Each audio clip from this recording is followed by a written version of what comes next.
कहानियाँ हिंदी। वो सुब्बमपुरम नाम का एक गांव था। उस गांव के किनारे एक बड़े इमली के पेड़ के पास फीके पड़े रंगों वाली दीवारों वाला एक पुराना घर था। वो राजैया और सतम्मा दंपति का घर था। गांव में सबसे ज्यादा अनाज राजैया ही उगाता था। फिर भी उस घर में दिया जलाने के लिए भी सतम्मा तड़प उठती थी।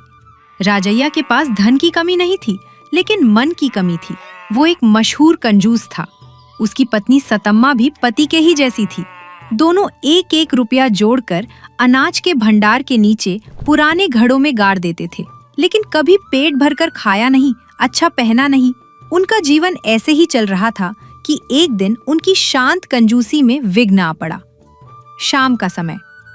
सतम्मा घर में दिया जलाना है या नहीं, इसका हिसाब लगा रही है। ए जी, अंधेरा हो रहा है, वो चिमनी जला दूं क्या? अभी क्या अंधेरा हुआ है? अभी तो मुर्गियां भी अपने घोंसले में नहीं लौटी। आकाश में तारे निकलने तक दिए का क्या काम? तेल की बर्बादी।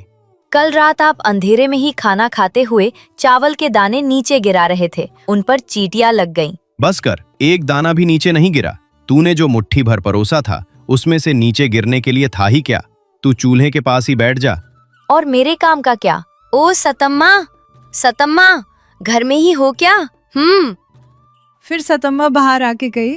क्या हैरी लच्छवा, ऐसे क्यों चिल्ला रही है? क्या कोई आफत आ गई है? आफत आई है या नहीं पता नहीं, लेकिन तुम्हारे घर रिश्तेदार आ रहे हैं। शहर से तुम्हारा छोटा भाई शिवैया और उसकी पत्नी पार्वती बैलगाड़ी बंधवाकर निकले हैं। अभी बाजार में मिले सुब्बी सेट्टी ने बताया, कल सुबह तक तुम्हारे आंगन में होंगे। ये बात सुनते ही सतम्मा और राजैया दोनों के चेहरे पीले पड़ गए। राजैया के हाथ से हिसाब की किताब फिसल कर नीचे गिर गई। क्या कहा? रिश्तेदार हमारे घर? हाय राम, लच्छवा, सच में वे क्यों आ रहे हैं? अभी फसल कटाई का समय नहीं है, कोई त्योहार नहीं है। मुझे क्या पता, रिश्तेदार आने के लिए भी समय और मुहूर्त चाहिए क्या? तुम्हारा भाई 5 साल बाद आ रहा है, अच्छे से खातिरदारी करना। अच्छा, मुझे खाना बनाना है, मैं चलती हूँ। लच्छवा के जाते ही राजैया और सतम्मा ने दरवाजा धड़ाम से बंद किया और अंदर दौड़े। सत्यानाश! सुना तूने सतम्मा? तेरा भाई आ रहा है। वो अकेला नहीं आ रहा, उस पेटू पत्नी को भी साथ ला रहा है। मेरा भाई कोई पेटू नहीं है जी, लेकिन पार्वती, हाँ, उसे सब तरह के स्वाद चाहिए, शहर की आदतें। अब हम क्या करेंगे? क्या करेंगे? वे कल आएंगे। कम से कम 2 दिन रहे बिना नहीं जाएंगे। मतलब 4 समय का खाना, सुबह नाश्ता, दोपहर को सब्जियां, रात को खीर। हाय, मेरा पैसा, मेरा अनाज। हमने जो नए चावल की बोरी छिपा कर रखी है, उसकी बास उन्हें लग गई तो फिर हमें नहीं छोड़ेंगे। नहीं, ऐसा नहीं होने देंगे। हमें एक नाटक करना होगा। नाटक? कैसा नाटक? हमें ऐसा नाटक करना होगा जैसे हम बहुत गरीब हो गए हैं। कहना होगा कि इस साल पूरी फसल चूहों ने खा ली। कहना होगा कि घर में एक दाना भी नहीं है। क्या अद्भुत बात कही है जी। हाँ, मैं भी उनके आते ही पेट दर्द का बहाना बनाकर खाट पर लेट जाऊंगी। खूब कहा। इतना ही नहीं, असली उपाय ये है, हमारे पिछवाड़े में रखी नए चावल की बोरियां हटाकर अनाज के भंडार गादे के नीचे गड्ढा खोदकर गाड़ देते हैं। तो उन्हें खाने में क्या देंगे? सुबह मैं खेत से आते वक्त पुराने सड़े हुए ज्वार जो पड़े हैं ना, वे थोड़े ले आऊंगा। उन्हीं की पतली सी माड़ बनाकर परोस देंगे। कहेंगे, इसके सिवा हमारे घर में कुछ नहीं है भाई, हमें माफ कर दो। उस मार की बास देखकर, उस फटी हुई चटाई को देखकर वे खुद ही शाम को गाड़ी जुड़वाकर भाग जाएंगे। अद्भुत। चलिए, अभी उन चावल की बोरियों को हटाते हैं। अगले दिन सुबह शिवैया और पार्वती बैलगाड़ी से उतरे। दोनों के चेहरों पर खुशी थी। उनके उतरते ही राजैया कमजोरी का नाटक करते हुए चबूतरे से उठा और खांसते हुए, जीजा जी कैसे हैं? कितने दिन हो गए आपको देखे? आओ साले साहब, आओ। क्या खाक अच्छे हैं, सब उस भगवान की दया है। पार्वती कही। सतम्मा, कहाँ हो? घर को इतना अंधेरा और गंदा देखकर हैरान रह जाती है। सतम्मा कही।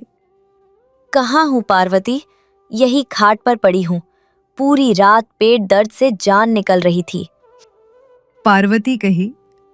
अरे क्या हुआ दीदी? चेहरा इतना सूखा क्यों गया है? वैद्य को नहीं बुलाया? वैद्य?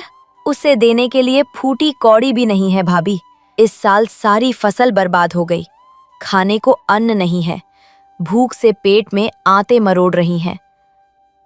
राजैया कहा, हाँ साले साहब, हमारे कर्म ही फूट गए। आपके आने के समय कम से कम अच्छा पानी देने के लिए भी घर में कुछ नहीं है। अरे कितना कष्ट आ गया। जीजा जी, दीदी, आप चिंता मत कीजिए। ये लीजिए, शहर से आपके लिए थोड़े फल और पकवान लाए हैं।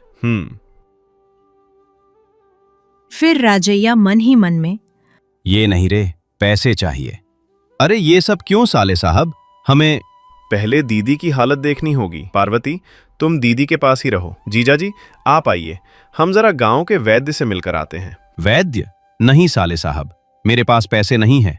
पैसों की चिंता मैं कर लूंगा, आप चलिए। राजैया को समझ नहीं आया कि क्या करे। न चाहते हुए भी शिवैया के साथ बाहर चल पड़ा। सतम्मा धीरे से खाट से उतरी। अरे उसे तो बाहर भेज दिया, अब तुम्हारे लिए कुछ तो पकाना होगा ना। अरे दीदी, तुम्हें पेट दर्द है ना? तुम मत उठो, मैं ही पकाती हूँ। चावल कहाँ है, बताओ। चावल? अरे बताया नहीं ना, घर में एक दाना भी नहीं है भाभी। उस कोने वाले घरे में कल की सड़ी हुई ज्वार की माड़ है, उसे ही गरम करके पी लेते हैं। यही है क्या दीदी जो आप खाते हैं? ये तो पशु भी नहीं पीते। हमारी जिंदगी ऐसी ही है भाभी, कमजोरी आ रही है, मैं फिर सो जाती हूँ। पार्वती को समझ नहीं आया कि क्या करे। इतने में शिवैया और राजैया वापस आ गए। वैद्य ने दवा दी है दीदी, कम हो जाएगा। लेकिन उन्होंने एक बात कही, कमजोरी की वजह से दर्द है। अच्छा, ताकतवर खाना खाना चाहिए। राजैया कहा, ताकतवर खाना? अरे मार के लिए ही गति नहीं है तो? इसीलिए जीजा जी, मैंने एक निर्णय लिया है। क्या निर्णय? हाँ, मेरी बहन और जीजा जी ऐसे कष्ट में हो तो मैं देखता नहीं रह सकता। मेरे पास शहर से लाए हुए पैसे हैं। बाजार जाकर जरूरी चावल, दाल, सब्जियां सब मैं ही खरीद कर लाऊंगा। तुम खरीदोगे? हाँ, इतना ही नहीं, आपकी फसल फिर से आने तक, मतलब कम से कम 6 महीने तक हम यहीं रहकर आपको पलकों पर बिठाकर रखेंगे। ये बात सुनते ही राजैया और सतम्मा दोनों के दिल की धड़कन रुकने जैसी हो गई। शिवैया और पार्वती के बाहर जाते ही राजैया और सतम्मा कमरे में दौड़े। सुना आपने? 6 महीने हमारे घर में ही रहेंगे। राजैया कहा, 6 महीने नहीं, 6 दिन भी मैं उन्हें झेल नहीं सकता। ये हमें डुबोने के लिए ही आए हैं। उस शिवैया की नजर मेरी जायदाद पर है। अब क्या करेंगे? वे बाजार जाएंगे तो हमारी इज्जत जाएगी। राजैया के घर में दाने नहीं है तो उसका साला खरीद रहा है कहकर पूरा गांव ढिंडोरा पीटेगा। इतना ही नहीं, वो हमारे घर में 6 महीने रहेगा तो हमने जो धन छिपाया है वो उसकी नजर में पड़ जाएगा। हाय, मेरा पेट दर्द का नाटक भी उल्टा पड़ गया। नहीं, एक और रास्ता है। हमने सोचा था वे हमसे गरीब हैं, लेकिन वे हमसे ज्यादा अमीर जैसा व्यवहार कर रहे हैं। हमें साबित करना होगा कि हम उनसे बड़े हैं। हमें कहना होगा कि उनकी मदद की हमें जरूरत नहीं है। मतलब हमें साबित करना होगा कि हम गरीब नहीं हैं। दौड़ो, भंडार के नीचे गाड़ी हुई नई चावल की बोरी बाहर निकालो, मचान पर रखे नए कंबल उतारो, पिछवाड़े से सब्जियां तोड़ लाओ। अद्भुत, उनके पैसे हमें नहीं चाहिए, हम ही उन्हें दावत खिलाते हैं। तब वे खुद शर्मिंदा होकर आप तो अच्छे खासे हैं कहकर कल ही गाड़ी जोड़ लेंगे। हाँ, मेरा पैसा मैं खर्च करूंगा, लेकिन 6 महीने उन्हें पालने से अच्छा है एक दिन दावत देकर विदा करना ही फायदेमंद है। चलो जल्दी।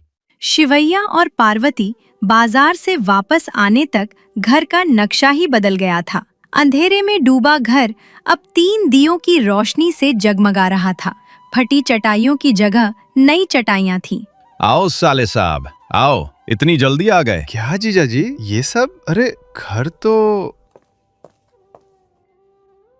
कुछ नहीं भाभी, मेरा पेट दर्द कम हो गया। आप आए हैं ये जानकर खुशी से उठ बैठी। ये देखो, तुम्हारे लिए ही गर्मा गर्म पुलाव और वड़े बनाए हैं। पार्वती कही, दीदी, तुमने बनाया ये सब? लेकिन सुबह तो दाने नहीं है कहा था। वो तो मेरे साले साहब के साथ मेरा मजाक था। मेरे घर में दानों की कमी होना क्या? उस भंडार घर में मेरी दौलत भरी पड़ी है। हाँ भाभी, हमें किसी की दया नहीं चाहिए। हम अपने पैरों पर खड़े हो सकते हैं। शिवैया और पार्वती ने एक दूसरे को देखकर ओहो, ऐसा है? मतलब आपको हमारी मदद की जरूरत नहीं है?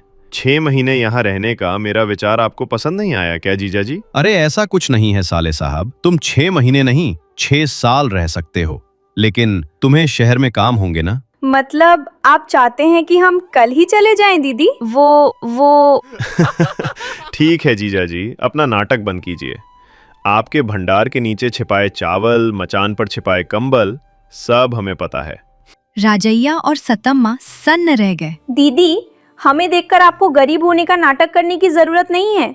हम आपकी जायदाद बांटने नहीं आए, आपका प्यार बांटने आए हैं। हाँ जीजा जी, आपने एक एक रुपया जमा किया, खुशी की बात है, लेकिन उस पैसे का सुख भोगे बिना। साले साहब, मुझे माफ कर दो। भैया, मेरी भी गलती है। अपने पति को समझाने के बजाय मैंने भी उनका साथ दिया। अरे माफी किस लिए?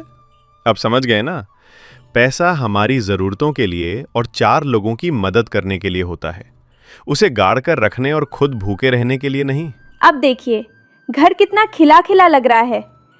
सच कहा साले साहब, आपने ही मेरी आंखें खोली।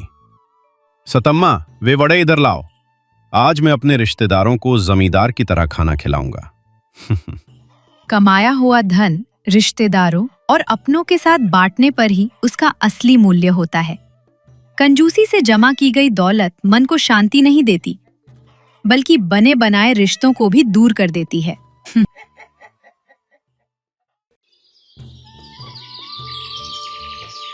वेंकटपुर गांव के छोर पर नदी के किनारे के पास रामैया और सीतम्मा नाम के एक दंपति एक छोटे से मिट्टी के घर में रहते थे।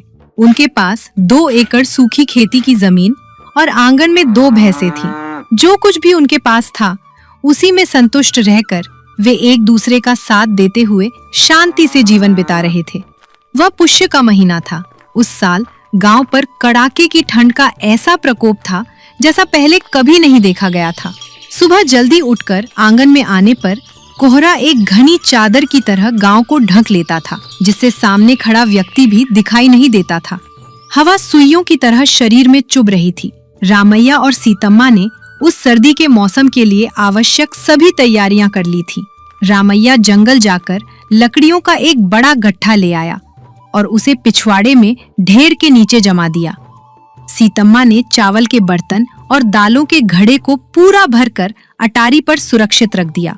एक दिन शाम को जब दोनों बरामदे में बैठकर अंगीठी के पास ठंड ताप रहे थे, तभी गांव की ओर से एक गाड़ी की आवाज सुनाई दी। वह उनके घर के सामने ही रुकी। गाड़ी में से सीतम्मा के बड़े भाई सोमैया, उनकी पत्नी गंगम्मा और 2 बड़े-बड़े पीतल के बक्से उतरे। अरे भैया, भाभी, इस ठंड में बिना बताए कैसे आ गए आप? तब सोमैया ने कहा, अरे क्या करे सीतम्मा, हमारे गांव में तो इससे भी ज्यादा ठंड है। इसीलिए मैंने और तेरे भाभी ने सोचा कि तेरे गांव में तो ज्यादा ठंड नहीं है, कुछ दिन यहाँ रहेंगे फिर चला जाएंगे।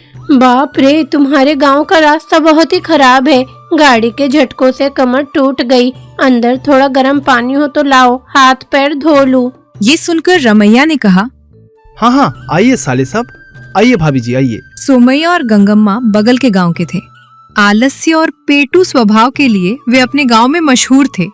काम करने के लिए शरीर नहीं झुकाते थे, लेकिन जहां भी दावत मिले वहां सबसे आगे रहते थे।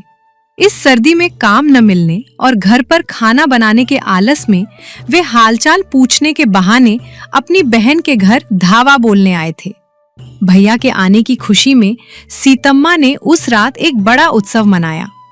उसने जमा की हुई दाल निकालकर मुगा दाल, गर्मा गर्म रसम और बैंगन की सब्जी बनाई। सोमैया और गंगम्मा ने 4 लोगों के लायक बना सारा खाना खुद खा लिया, बर्तन खाली कर दिए और आराम से डकार लेते हुए सो गए। उस रात सीतम्मा और रामैया के लिए केवल ठंडा मांड ही बचा। फिर रामैया ने कहा, अरे कोई बात नहीं सीतम्मा, तुम्हारा ही तो भाई है ना, भूख ज्यादा लगा होगा। हाँ जी, कल से हम थोड़ा कम खाएंगे। अगले दिन से असल कहानी शुरू हुई। सुबह हुई, रामैया खेत जाने के लिए तैयार हुआ और सीतम्मा घर के कामों में जुट गई। लेकिन सोमैया और गंगम्मा ठंड के मारे दुबक कर सोए रहे और देर तक नहीं उठे। भैया उठो, कॉफी पी लो। फिर गंगम्मा ने अरे अभी तो बहुत ही ठंड है, थोड़ी देर और सोने दो ना। जब सूरज सिर पर आ गया तब दोनों सोकर उठे। उठते ही सोमैया अंगीठी के पास जम गया। सीतम्मा, ठंड से गला बैठ गया है, थोड़ी अदरक की चाय बना दोगी? गंगम्मा पिछवाड़े में बैठकर सीतम्मा से बातें करने लगी। बर्तन मांज रही सीतम्मा को देखते हुए, हमारे पड़ोसी ने रेशमी साड़ी खरीदी है, जानते हो उसकी कीमत कितनी है? दोपहर के भोजन का समय हुआ। रामैया खेत से लौटा। अरे जीजू, आप खेत से आ गया, आपको बहुत जोर से भूख लगा होगा, है ना? आप दीदी को कहिए ना गर्मा गर्म बड़ा बनाने के लिए, मजा आ जाएगा। सीतम्मा का चेहरा उतर गया।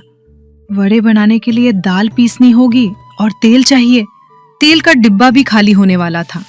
फिर भी भाई ने मांगा है, इसलिए उसने उस ठंड में वड़े बनाकर परोसे।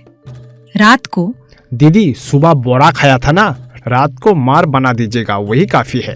सीतम्मा ने खुशी खुशी मांड बनाया, लेकिन गंगम्मा, अरे सर्दी में ठंडा मांड क्या, मुझसे नहीं होगा, मेरे लिए थोड़ा गर्मा गर्म उपमा बनाओ। 2 दिन के बदले 4 दिन हो गए। 4 दिन से हफ्ता बीत गया। घर में लकड़ियों का ढेर आधा रह गया। चावल का बर्तन भी खाली होने लगा। उस रात रमैया ने सीतम्मा से कहा, देखो सीता, ये लोग 2 दिन कहकर आए थे, अब तो यही पर जम गया है। तुम्हारा भाई हर सुबह बदन दर्द हो रहा है ये कहकर सो जाता है, और तुम्हारा भाभी चूल्हा के पास बैठकर सिर्फ हुक्म चलाती है, कोई काम नहीं करती है। अगर इन लोगों को नहीं भगाया तो हमारे लिए सर्दी काटना बहुत ही मुश्किल होगा और हमें भूखा भी रहना पड़ेगा। मुझे समझ नहीं आ रहा क्या करूं, आए हुए मेहमान को जाओ कैसे कहूं, गांव के लोग हंसेंगे, आखिर वो मेरे भाई ही तो है। तुम्हारा ही तो भाई है ना, मुझे उसकी कमजोरी पता है, वो भूत से बहुत डरता है। भूत? हम उसको एक कहानी सुनाएंगे कि हमारे गांव में एक सर्दी का भूत रहता है। वो भूत हमारे गांव की छोर पर इमली की बगीचे में रहता है। हम कहेंगे जो लोग आलसिया है और खाने की शौकीन है उसी को ही पकड़ते हैं। क्या वे मानेंगे? देखो, हम बस उन्हें यकीन दिलाएंगे, तुम बस मेरी मदद करो।